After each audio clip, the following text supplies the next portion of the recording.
করোনাকালীন যখন আতঙ্কে দেশজুড়ে লকডাউন, খবরের পাতায় বাড়ছে রোজ করোনায় মৃতের সংখ্যা। সে সময় সংবাদে উঠে আসে রিজেন্ট হাসপাতালের চেয়ারম্যান শাহেদের নাম।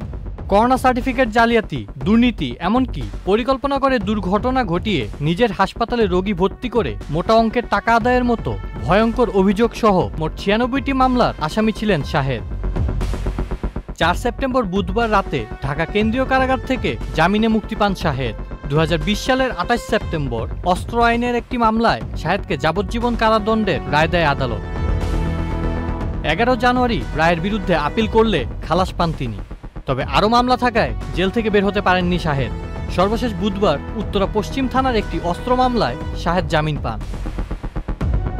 আদেশের কপি কারাগারে এলে তা যাচাই বাছাই শেষে গোয়েন্দা সংস্থার কোনো আপত্তি না পাওয়ার পর সন্ধ্যা 6:30টায় তাকে কেন্দ্রীয় কারাগার থেকে মুক্তি দেয়া হয়। 2020 সালের 15 জুলাই সাতক্ষীরা সীমান্তবর্তী এলাকা থেকে গ্রেপ্তার করা হয় শাহেদকে।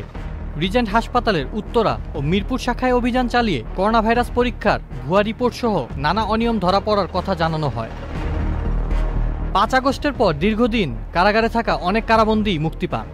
সর্বশেষ কারামুক্ত হন সুইডেন আসলাম খ্যাত শেখ মোহাম্মদ আসলাম। আউসাফুল ইসলাম আকিব, চ্যানেল আই।